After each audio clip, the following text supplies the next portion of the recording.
नेपालमा फिक्स दाँतको प्राइस कति पर्छ त? आजको यस भिडियोमा फिक्स दाँत अथवा स्थायी दाँतको मूल्य कति पर्छ त त्यसको बारेमा चाहिँ डिटेलमा चर्चा गर्न गएको छौं। ध्यान दिएर हेर्नु होला। नमस्ते, म डाक्टर सरोज कुमार शाह। फिक्स दाँतको प्राइस प्रत्येक क्लिनिक अनुसार, प्रत्येक हस्पिटल अनुसार चाहिँ फरक हुन्छ।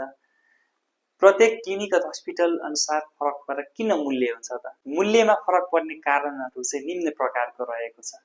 जस्तै तपाईको डाक्टरको अनुभव कतिको छ, दाँतमा प्रयोग हुने सामग्री कस्तो खाले युज गरेको छ, कस्तो खाले ल्याब युज गरेको छ, कस्तो खाले टेक्नोलोजीबाट दाँत बनाएको छ र कस्तो खाले मटेरियलहरु चाहिँ युज गरिराख्नु भएको छ, त्यही अनुसारको चाहिँ के हुन्छ त प्राइस लाग्ने हुन्छ।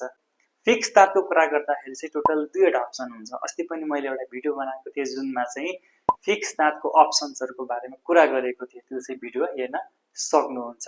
फिक्स दाँतको अप्सन चाहिँ टोटल दुईवटा हुन्छ। एउटा चाहिँ इम्प्लान्ट हुन्छ, अर्को भनेको चाहिँ डेन्टल ब्रिज हुन्छ। इम्प्लान्ट र डेन्टल ब्रिज चाहिँ दुईटै फिक्स दाँत हुन् र दुईटैको चाहिँ फरक प्राइस अथवा फरक मूल्य पर्ने हुन्छ। अब कुरा गरौँ फिक्स दाँतको प्राइसको बारेमा। पहिलो रहेको छ डेन्टल ब्रिज, जुनमा चाहिँ वरिपरिको दाँत काटेर बिचमा चाहिँ दाँत राख्ने हुन्छ, जसलाई चाहिँ डेन्टल ब्रिज भनिन्छ। डेन्टल ब्रिज राख्दाखेरि चाहिँ टोटल 3वटा दाँत लाग्ने हुन्छ। ब्रिजको कुरा गर्दाखेरि चाहिँ दुईटा अप्सन हुन्छ। एउटा चाहिँ पिएफएम ब्रिज हुन्छ, अर्को भनेको जिर्कोनिया ब्रिज हुन्छ। र पिएफएम ब्रिजको कुरा गर्दाखेरि चाहिँ पर युनिट दाँतको चाहिँ 8000 देखि लिएर 14000 सम्म लाग्ने हुन्छ। त्यसैगरी जिर्कोनिया ब्रिज राख्नुहुन्छ भने चाहिँ पर युनिट दाँतको चाहिँ 20000 देखि लिएर 35000 लाग्ने हुन्छ। मानौ तपाईले पिएफएम ब्रिज लगाउनु भयो। पिएफएम ब्रिज लगाउँदाखेरि चाहिँ मैले अघि नै भने 8000 देखि लिएर 14000 एउटा दाँतको लाग्ने हुन्छ भनेपछि तीनटा दाँतको कति लाग्ने भयो त 24000 देखि लिएर 42000 सम्म लाग्ने भयो। यदि तपाई जिर्कोनिया ब्रिज लगाउँदै हुनुहुन्छ भने चाहिँ पर युनिट मैले कति भनेको थिए त 20000 देखि लिएर 35000 सम्म। त्यसैगरी के भयो त तीनटा दाँतको चाहिँ त्यही अनुसार हुने भयो। जस्तै चाहिँ तपाईको जिर्कोनिया ब्रिज लाउनु भयो भने 60000 देखि लिएर 1,05,000 प्राइस लाग्ने हुन्छ। अब कुरा गरौँ डेन्टल इम्प्लान्टको बारेमा, जुन चाहिँ अहिले एकदमै ट्रेन्डिङमा छ।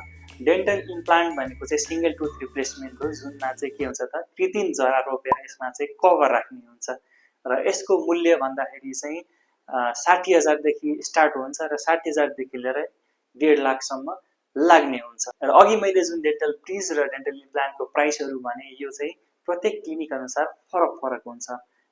फिक्स दाँतको प्राइस एउटै हुँदैन।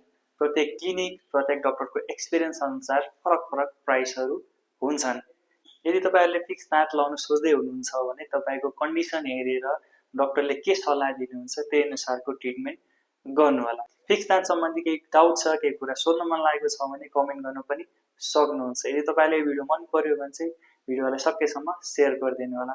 यति भन्दै म डाक्टर सरोज कुमार शाह आजलाई बिदा चाहन्छु। नमस्ते।